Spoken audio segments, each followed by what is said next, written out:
Nous sommes le mardi 14 février. Bonjour et merci d'être avec nous pour cette nouvelle édition. Au sommaire, une pharmacie vendéenne fabrique artisanalement de l'amoxicilline pédiatrique. L'antibiotique le plus prescrit de l'Hexagone connaît une pénurie depuis plusieurs mois. Les gélules produites dans l'officine sont expédiées dans toute la France.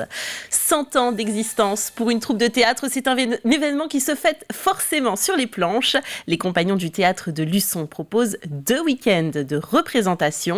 Enfin, à la Saint-Valentin, on fait un tour à Saint-Pierre-du-Chemin, là où sont entreposées les reliques du patron des amoureux, le point de départ d'une semaine de festivités sous le signe de l'amour et de l'humour.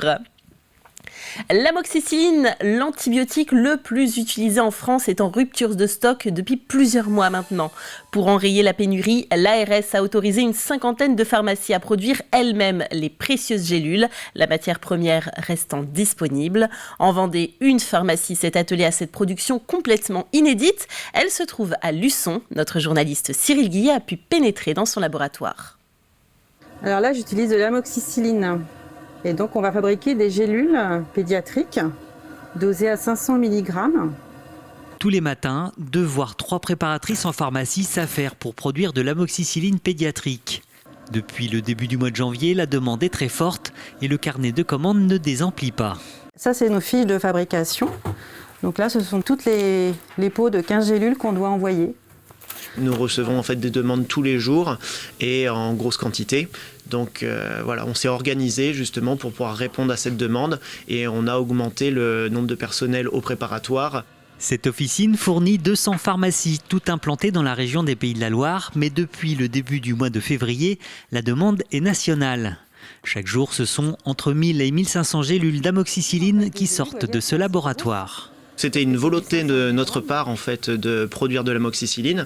On a un contexte de pénurie nationale et on voulait compenser ça. C'était pas possible pour nous de laisser des enfants sans antibiotiques. On colle une étiquette sur le pot. Ça correspond à un numéro de lot interne. C'est pour avoir la traçabilité du produit. L'amoxicilline est l'antibiotique le plus utilisé et le plus prescrit dans l'Hexagone. Cette pénurie permet aux pharmaciens et aux préparateurs en pharmacie de retrouver leur fonction première. C'est-à-dire qu'avec l'industrialisation, les pharmacies ont un peu délaissé la production de médicaments. Et maintenant, on est face en fait à une délocalisation des sites de production en Chine, en Inde. Et on crée justement des situations complexes comme actuellement. Et donc ce type de préparatoire permet de compenser ces pénuries. Cette pharmacie est la seule en Vendée à avoir le droit de préparer ces gélules d'amoxicilline.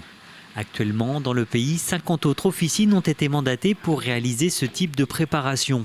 À noter que la France comptabilise aujourd'hui 22 000 pharmacies sur le territoire. Dans la commune de Longève, à proximité de Fontenay-le-Comte, les élèves de l'école étaient conviés à une plantation d'arbres proposée par la communauté de communes Fontenay-Vendée. L'objectif, c'est de boiser cette future piste censée relier le centre-bourg à l'école publique, en haut de la colline voisine. Un sentier pédestre séparé de la route doit d'ailleurs longer ces 14 nouvelles plantations, une manière de sensibiliser les jeunes, mais surtout de créer des souvenirs impérissables.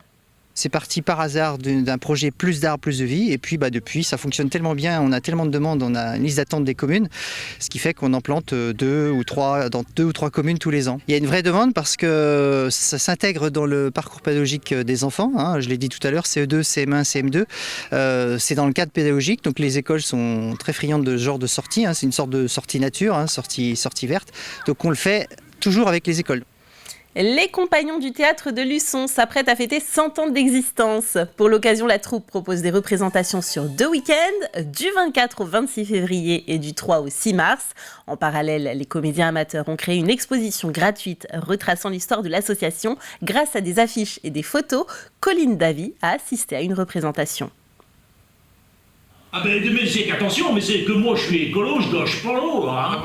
Dernière répétition avant de fêter un siècle d'existence.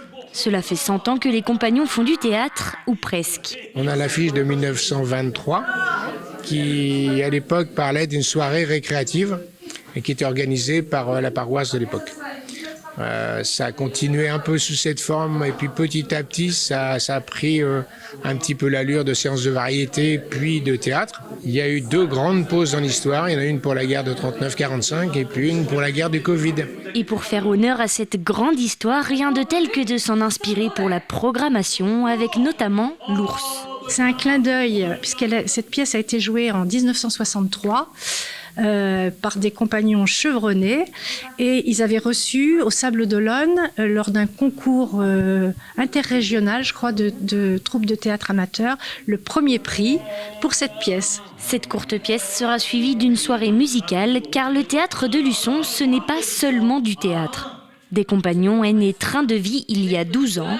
L'association revient donc fêter cet anniversaire en toute logique. Ça nous tient à cœur parce que, en fait, Train de vie a été créé avec l'idée que on pouvait dans une même troupe avoir 2 groupes et 2 projets. Et puis dans Train de vie, il y a l'aspect du chant, il y a l'aspect de la musique, puis il y a l'aspect aussi de la mise en scène. Le week-end suivant, c'est une autre pièce qui se jouera au Milandi. Un programme chargé, mais après tout, 100 ans, c'est une fierté. Ah oui, on est très fiers d'arriver là. On se connaît depuis 30-35 ans. Il y a une vraie amitié. C'est quelque chose de très riche humainement déjà. Et puis je crois qu'on a donné beaucoup de bonheur aux gens qui venaient nous voir. Et du bonheur, l'association espère en donner encore, pourquoi pas, pendant les 100 prochaines années. Ah, vous êtes le propriétaire? Mais pas du tout! Et ce que nous allons voir à bien plus de 100 ans, il y avait du monde pour venir admirer les reliques de Saint-Valentin à Saint-Pierre-du-Chemin, datées du IIIe siècle. Elles sont le point de départ d'une semaine entière de festivités dans la commune. Chaque jour, un mariage fictif célèbre l'amour et la bonne humeur. Plus de 2000 personnes sont attendues pour célébrer le saint patron des amoureux. Reportage. Après 2 années blanches dues au Covid, le public s'est déplacé nombreux pour venir fêter la Saint-Valentin à Saint-Pierre-du-Chemin. Cette période-là, ça les a un peu perturbés. Ils ont envie de sortir, de se retrouver et faire la fête ensemble. On a une moyenne de 360 personnes par jour qui arrivent le matin à 9h30 et qui repartent le soir à 18h. En provenance du Maine-et-Loire, de la Loire-Atlantique ou bien encore de la Vendée, tous sont venus découvrir les fameuses reliques de Saint-Valentin, patron des amoureux. Datée du IIIe siècle, elle suscite la curiosité de tous. Ça fait quelque chose quand même, parce que depuis 1800 combien on nous a dit que ça existait.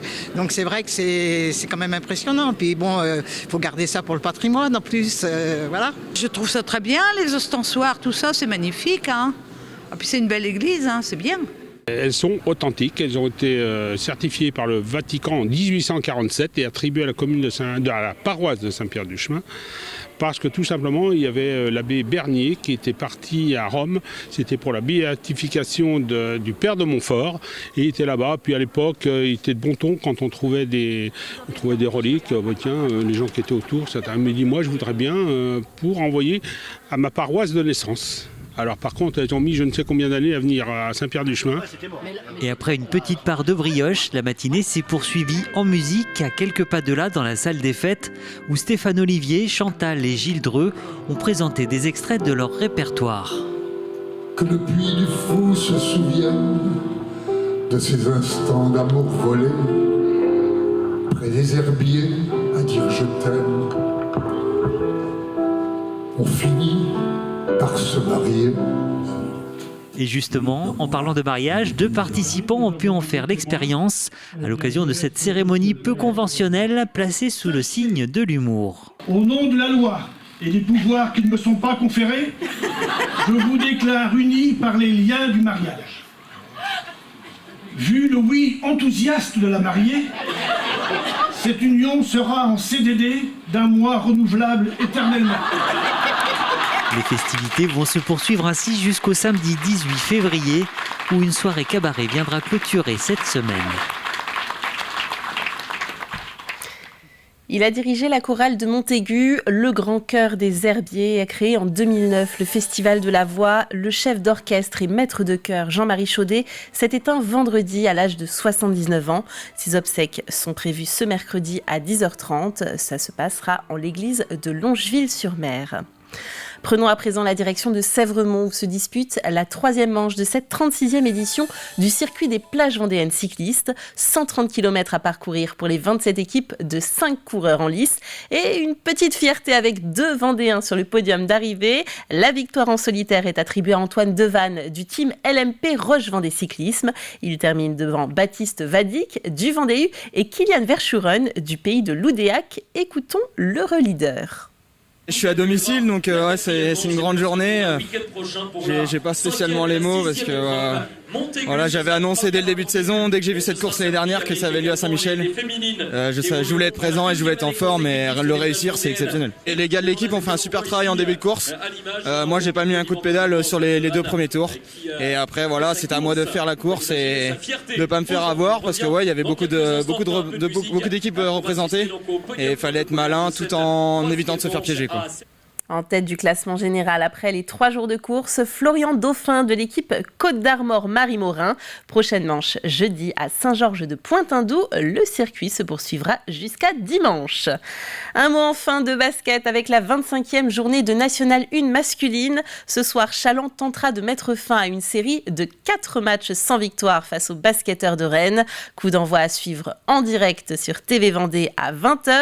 Au match aller, les Vendéens se sont inclinés 101 à 67 face au leader du championnat. De leur côté, les Sablais se déplacent dans la Vienne à Poitiers.